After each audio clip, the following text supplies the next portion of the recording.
नमस्कार, दिलेश देवांगन नाम है मेरा और आप सभी का डीडी यूट्यूब चैनल पर बहुत बहुत स्वागत है। इस वक्त मैं हूं सूरजपुर जिले में और सूरजपुर जिले में एक सामुदायिक भवन में पनिका समाज का बैठक चल रहा था और मैं आपको बताना चाहता हूं कि अभी कुछ दिन पहले छत्तीसगढ़ की विधानसभा में अशासकीय संकल्प पारित हुआ है पनिका समाज को अनुसूचित जनजाति में शामिल करने के लिए, जिसके वजह से जो पनिका समाज के जो लोग हैं वो काफ़ी हैप्पी हैं, काफ़ी खुश हैं। होना भी लाजमी है, क्योंकि इतिहास को जब आप टटोलिएगा तो पता चलता है कि 1971 से पहले जब अविभाजित मध्य प्रदेश होता था तब पनिका समाज अनुसूचित जनजाति में शामिल था, अनुसूचित जनजाति के क्राइटेरिया में थे। अब छत्तीसगढ़ जब बनने के बाद और पनिका समाज की जनसंख्या की बात करें तो छत्तीसगढ़ में तकरीबन 3 करोड़ की आबादी है, जिसमें पनिका समाज समथिंग 30 लाख से एबव है। यानी कितना बड़ा ये संख्या है इस जाति का, इससे आप अंदाजा लगा सकते हैं। ऐसे में चूंकि अशासकीय संकल्प पारित हो चुका है विधानसभा में, जिसमें पनिका समाज के वरिष्ठ जन यहाँ पर कुछ आगामी जो योजना है उस पर मंथन चल रहा था और इसी बीच मैं यहाँ पर आया हूँ।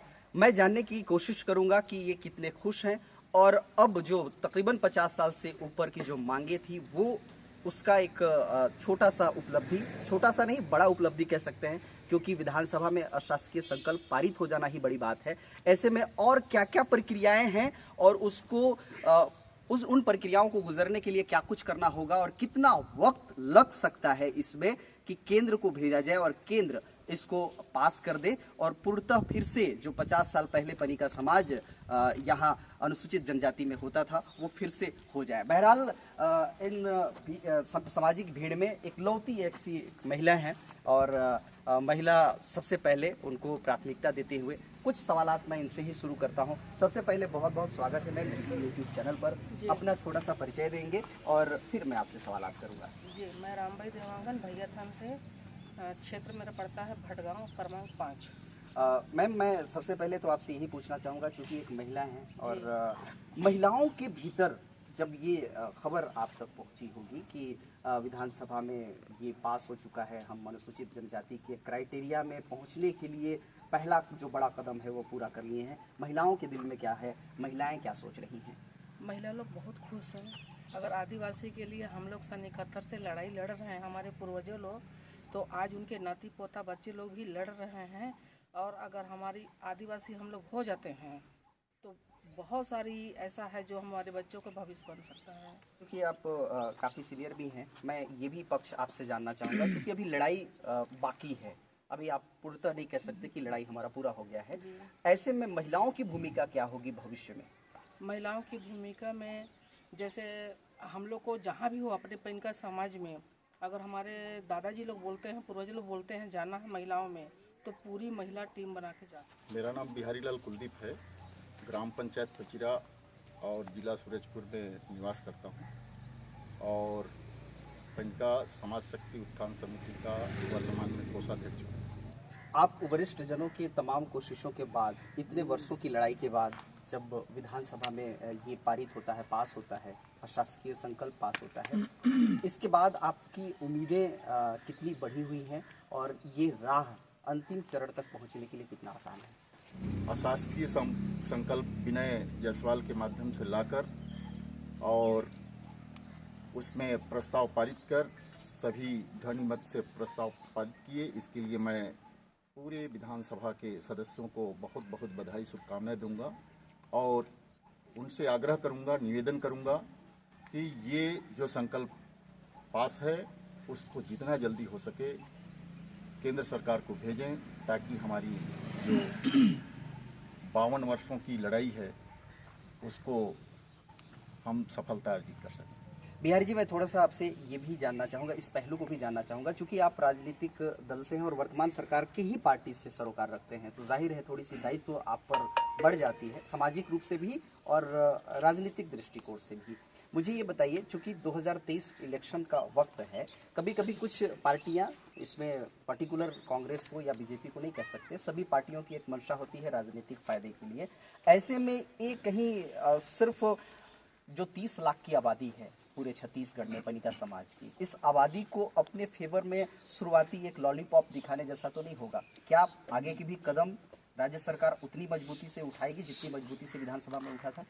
देखिए, जिस टाइप से सर्वसम्मति से सारे, चाहे भाजपा हो, कांग्रेस हो, बीएसपी हो, सभी सदस्यों ने एक मत से, अगर ध्वनि मत से प्रस्ताव पारित किया है, तो निसंदेह सबको ही बधाई के पात्र हैं और सबको से हम लोग मिलकर और इसको आगे लड़ाई लड़ेंगे और आगे प्रयास करेंगे कि जितना जल्दी हो सके। केंद्र में भाजपा की सरकार है, भाजपा से भी हमको उम्मीद है कि वो जितना जल्दी हो सके हमारे जो पनिका जाति को अनुसूचित जनजाति में शामिल करने की बात है, उसको भी जितना जल्दी करें, ताकि हम सब मिलकर एक अच्छी दिशा में हमारे बाल बच्चों को, हमारे जो आने वाली पीढ़ी है, उनके लिए हम एक अच्छा संदेश दे सकें। इस दिशा में हम लोग प्रयास। मैं रामजीत गोंड पनिका देवनगर में रहता हूँ। गोविंदपुर हमारा पुराना घर है। रामजीत जी, आपने परिचय में अपना जो नाम बताया रामजीत जी, उसके बाद आपने गोंड पनिका बोला। नहीं, हमने गोंड पनिका कहा। गोंड पनिका, अच्छा, मुझे लगा कि ये उस जाति से भी सरोकार। चलिए फिर सीधे सवाल पर आते हैं। देखिए, है क्या, छत्तीसगढ़ में कांग्रेस की सरकार है। छत्तीसगढ़ की सरकार ने पनिका समाज को अनुसूचित जनजाति में शामिल करने के लिए अशासकीय प्रस्ताव पारित कर दिया है। लेकिन ये प्रक्रियाएं सिर्फ यहीं तक नहीं है, आगे पहले ट्राइबल मिनिस्ट्री छत्तीसगढ़ सरकार में जाएगा, फिर वहाँ से राज्यपाल को भेजा जाएगा, राज्यपाल वहाँ से साइन करके भेजेंगे केंद्र को। चूँकि सारा डिसीजन, सारा हिंदुस्तान में जो खेल होता है वो राजनीति का होता है। हर फैसले राजनीति फायदे के दृष्टिकोण से लिए जाते हैं। अब मुझे ये बताइए, चूँकि आप वरिष्ठ हैं और इन पेचीदगियों से भी वाकिफ़ हैं, इसलिए मैं जानना चाहता हूँ, यहाँ छत्तीसगढ़ में कांग्रेस की सरकार, वहाँ बीजेपी की सरकार। छत्तीसगढ़ ने तो अपना काम कर दिखलाया है, लेकिन अभी बाकी है, जब तक वो केंद्र को भेज ना दे। मुश्किलें आ सकती है केंद्र में। केंद्र अगर त्वरित फैसला लेता है तो उसका 23 के इलेक्शन में उसको नुकसान हो सकता है, क्योंकि सारा क्रेडिट कांग्रेस को जाएगा। तो ये दोनों में जो असमंजस की स्थितियाँ बनी हुई हैं कि क्या केंद्र भी डिसीजन लेगा, आपको क्या लगता है? ये संशय की नज़र से जो मैं देख रहा हूँ वो उतना संशय वाली बात नहीं है जितना मैं समझ रहा हूँ। क्योंकि आप एक पत्रकार हैं, इसलिए आपका हक बनता है और आपका नज़रिया होना भी चाहिए। और हम चूँकि एक सामाजिक व्यक्ति, एक सामाजिक कार्यकर्ता हैं, तो आप जिस संकल्प पर प्रस्ताव पारित जो हुआ 3 मार्च को, उस पर आपने प्रश्न उठाया है, तो मैं आपको सामाजिक नज़रिए से बताना चाहता हूँ कि हर वर्ग का व्यक्ति वहाँ पर सदन में सदस्य है।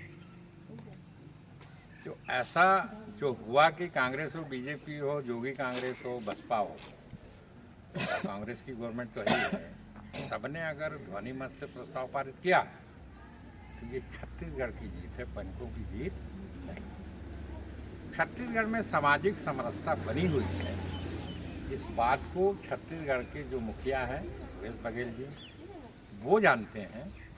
और एक संदेश छत्तीसगढ़ के सभी जनप्रतिनिधियों ने दिया कि छत्तीसगढ़ में सामाजिक समरसता बनी हुई है और हम किसी भी जाति समुदाय के साथ अन्याय होते नहीं देख सकते हैं, इसलिए सारे लोगों ने मिलकर पास किया। हमको उम्मीद है कि छत्तीसगढ़ के भावनाओं को समझते हुए केंद्र की सरकार भी इसको पास करेगी और अपने आप में ये साबित करेगी कि समाज के प्रति अगर अन्याय होता है, क्योंकि मोदी जी को ईमानदार बताया जाता है, तो हमको उम्मीद है कि इस जाति के साथ अन्याय वो भी नहीं करेंगे। तो वहाँ भी कांग्रेस हो, बीजेपी हो, तृणमूल कांग्रेस हो, मतलब तमाम जो राजनीतिक दल हैं, करीबन 200 से ऊपर पार्टियां हैं, जिनके किसी के 1 सांसद है, 2 सांसद हैं राज्यसभा में और लोकसभा में। वर्षों का तजुर्बा है आपके पास। मेरे छोटे से अनुभव के आधार पर मैं कहना चाहता हूं कि राजनीति एक ऐसा है, राजनीति में जो दिखता है असल में वो होता नहीं है, और जो होता है वो दिखता नहीं है। मेरे ख्याल से इत्तेफाक रखेंगे आप।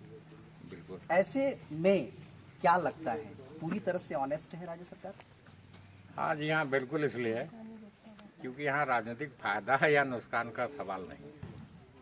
मैं फिर कहूँगा कि जो समाज, एक बार आपसे हमने कहा था कि जो राजनीति में दिखाई देता है असल में वो सच नहीं है, इसीलिए मैंने पूछा। लेकिन पनिका समाज के बारे में मैंने आपसे कहा था कि ये 21वीं सदी का पनिका समाज है। आप जैसे लोग अगर अपनी बातों को, समाज के विचारों को गांव-गांव तक फैला सकते हैं, सारी दुनिया में फैला सकते हैं, तो आपको पता होगा, आप यूट्यूबर हैं, पत्रकार हैं, आपके इस चैनल को पूरा विश्व देखता है।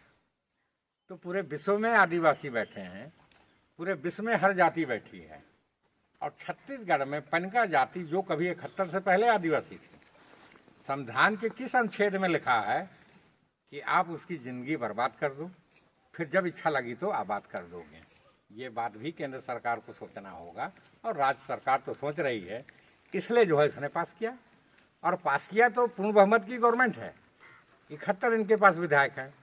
ये चाहते तो बीजेपी, बसपा, जोगी कांग्रेस के लोगों से समर्थन नहीं लेते, या विरोधाभास होता छत्तीसगढ़ में, तो मैं समझता हूं कि ये पास होती जरूर, लेकिन कहीं ना कहीं लोग विरोध करते हैं। लेकिन छत्तीसगढ़ का ना दलित विरोध कर रहा है, ना आदिवासी विरोध कर रहा है, ना माइनॉरिटीज के लोग विरोध कर रहे हैं, ना सामान्य वर्ग के लोग विरोध कर रहे हैं, सामाजिक नेता भी विरोध नहीं कर रहे हैं। 50 साल लग चुका हाँ विधानसभा में पारित कराने में। जी। अब आपको क्या लगता है, अब और कितना वक्त लगेगा पूरी तरह से होने में? देखिए, जहाँ तक इसका एक कानूनी प्रक्रिया है जिससे गुजरना तो पड़ेगा, और कानूनी प्रक्रिया में समय तो लगता है, हम डेट आपको नहीं बतलाएंगे, क्योंकि फिर भी क्या जो पनिका समाज के लोग हम सुन ये रहे कह हैं, सकते हैं, जो पनिका समाज के लोग सुन रहे हैं, हाँ, हम ये कह सकते हैं, देखिए हम समाज को भी धोखे में रखना नहीं चाहते, हम ये कह सकते हैं कि कानूनी प्रक्रियाओं से गुजरने के लिए 1.5 महीना का समय लग सकता है, 2 महीना का समय लग सकता है, लेकिन हमारा भरसक प्रयास होगा, क्योंकि शासकीय संकल्प प्रस्ताव तो पारित हुआ है। हमसे कुछ विधायकों ने कहा कि भाई आप लोगों को अब निश्चिंत रहना चाहिए, पर हमने कहा कि बगैर दस्तावेज का कैसे भेजा जा सकता है। ये चुनावी माहौल है, हो सकता है हमारे साथ धोखा हो, तो मैंने साफ शब्दों में कहा कि हमारा समाज भी उतना ही सजग है, सरकार दस्तावेज प्रस्तुत करे या न करे, लेकिन पनिका समाज अपने आदिवासी होने का प्रूफ जरूर प्रस्ताव मतलब पेश करेगा, और छत्तीसगढ़ सरकार को मजबूर करेगा कि आप केंद्र को भेजिए, तब जाकर केंद्र को भी हम जो है मजबूर करेंगे कि वही सामाजिक संस्था छत्तीसगढ़ में भी चल रही है और आपके यहाँ भी चल रही है। संविधान के दायरे में आप भी हैं, संविधान के दायरे में छत्तीसगढ़ की गवर्नमेंट है, हर व्यक्ति संविधान के दायरे में रहकर काम करता है। आखिर 51 साल तक पनिका समाज के साथ ये तमाशा क्यों हुआ? फिर से सालों से पेंडिंग फाइल तो नहीं रहेगा ना? बिल्कुल नहीं। बहुत बहुत धन्यवाद आपने हमसे। तमाम चीज़ें हो गई और अब भी लड़ाई बाकी है, जैसे कि मैंने शुरू में कहा था। ऐसे में संगठित रहना होना पनिका समाज को बहुत ज़रूरी है। क्या लगता है बाकी जो लड़ाइयाँ अभी जो बची हुई हैं, जिन लड़ाइयों को लड़ना है, उसके लिए आपका समाज तैयार है, पनिका समाज तैयार है, और कितना तैयार है, कितना एकजुट है? हमारा जो पनिका समाज छत्तीसगढ़ का है, आज की स्थिति में जो ये परिणाम देखने को हमें मिल रहा है कि विधानसभा में पारित हो गया संकल्प, ये यही प्रूफ है कि हम जो है संगठित हैं। ये इससे बड़ा प्रूफ नहीं हो सकता। दूसरी बात, ऐसा सुनने में आ रहा है कि चुनावी माहौल है, हो सकता है इस बीच में एक संकल्प पारित करके और गुमराह करने की स्थिति बने। तो मैं आपको बताना चाहूँगा कि पनिका समाज इतना सजग है कि वो चाहे छत्तीसगढ़ सरकार हो या केंद्र सरकार हो, ये हमको कहीं बरगलाने की तो कोशिश नहीं कर रही है, वोट बैंक बनाने की कोशिश तो नहीं कर रही है। इस पे हम लोगों ने बहुत बारीकी से नज़र रखा हुआ है कि क्या गतिविधि ये हमारे साथ कर रहे हैं, और ये जो कर रहे हैं ये हमारे हित में है या हमें सिर्फ बरगलाने की। देखिए, हमारा समाज पनिका समाज शक्ति उत्थान समिति का है या फिर पूरे छत्तीसगढ़ का जो समितियाँ हैं उनको कहें, हमारा पूरा समाज छत्तीसगढ़ का पनिका समाज एकजुट है, एकजुट रहेगा। और यदि हमसे अगर किसी प्रकार का कोई सरकार छल करती है तो उसका परिणाम तो भाई वो खुद भुगतेगी, लेकिन हमको ऐसा कुछ विषय हमारे दिलो दिमाग में नहीं है। जैसे अभी पूर्व वक्ताओं ने कहा, रामजीत भैया ने कहा कि पूरे जो जितने भी विधायक हैं, चाहे वो बसपा के हों, आम पार्टी को हो, भारतीय जनता पार्टी को हो या फिर कांग्रेस को, सभी ने एक मत से प्रस्ताव पास किया है। तो हमें उम्मीद है और हमसे ऐसा किसी प्रकार का कोई छल छलावा करने का विषय नहीं। उम्र हो रहा है आपका? 88 हाँ। 88 88 क्या बात है। इस उम्र में भी, इस उम्र में लोग जो है, जो बुजुर्ग होते हैं, वो चाहते हैं कि मैं घर में आराम करूं, सोऊं और अपने मतलब अलग दुनिया में रहूं। ऐसे में 88 वर्ष के होने के बाद भी सामाजिक बैठक में आपका आना और यहाँ शामिल होना बहुत बड़ी बात है। क्या बोलेंगे? देखिए, मैं ये सरगुजा वासियों को, छत्तीसगढ़ के हरिजन आदिवासी पिछड़ा वर्ग को बड़ी परेशानी होता था, उनको अधिकार को नहीं मिलता था। 1976 से हमने संघर्ष शुरू किया, करने के बाद सुरक्षा कल्याण ट्रस्ट समिति बनाया, जिसका गुरवाना नहीं का, और आज तक वो समाज की युवा के तरफ से मैं यही आपके चैनल के माध्यम से कहना चाहता हूँ कि ये तो अभी शुरुआत है, और हम लोगों ने हमें जो आशाएं जो दी हैं, हम छत्तीसगढ़ के निवासियों को जो आशाएं हमारे विधानसभा से जो मिला है, और हम लोग उनसे यही चाहते हैं कि आने वाले समय में हमारी जो प्रदेश सरकार है इसको संकल्प को कार्य जैसे करवाए हैं, और भविष्य में इसको जो है आदिवासी घोषित हो जाए। हम लोग राजकीय जायसवाल के नेतृत्व में हमारे कांग्रेस पार्टी द्वारा और 90 विधायकों ने जिस तरह समर्थन दिया, वास्तव में लगता है कि जिस लड़ाई को हम लोग लड़ रहे थे, हमारे सीनियर लोग लड़े थे, वास्तव में आज उसका रिजल्ट। एक युवा होने के नाते हम जितने भी युवा भाई हैं उन लोगों को संगठित करेंगे, और जहां पर भी हम लोग का आवश्यकता पड़ेगा पूरे जोश से और पूरे संगठित होकर हम लोग उस लड़ाई को लड़ने के लिए। इस वक्त जैसे कि मैंने शुरू में कहा था कि सूरजपुर जिले में मैं यहाँ पर मौजूद हूँ। पनिका समाज का मंथन बैठक था और खुशियों वाला भी बैठक था, कह सकते हैं। 3 मार्च को छत्तीसगढ़ विधानसभा में ये पारित हुआ है कि अनुसूचित जनजाति में शामिल किया जाएगा। उसके लिए जो अशासकीय जो संकल्प है वो पास हो चुका है। उसी संबंध में बहरहाल इन तमाम पनिका समाज के हस्तियों से मेरी बातें हुई, इन्होंने अपना विचार हम तक साझा किया। ये वीडियो, ये विचार आपको कैसा लगा हमें कमेंट बॉक्स पर लिख करके जरूर बताइएगा, और ये भी कहिएगा कि किस तरह के और भी आपको कंटेंट हमसे चाहिए। बहरहाल अगर अच्छा लगे तो लाइक करके शेयर कर दीजिएगा, पूरी तरह से फैला दीजिएगा, ताकि अगर किसी सरकार ने किसी समाज के लिए अगर अच्छा कदम उठाया है तो उनकी जो भूमिका है वो और लोगों तक पहुंच सके। और जी हाँ, डीडी यूट्यूब चैनल को सब्सक्राइब नहीं किए होंगे तो फौरन कर लीजिए। अच्छा और अलग अलग मुद्दों पर आपको रूबरू होने का मौका मिलेगा। बहरहाल कैमरा पर्सन के साथ दिलेश देवांगन को दीजिए इजाजत। नमस्कार।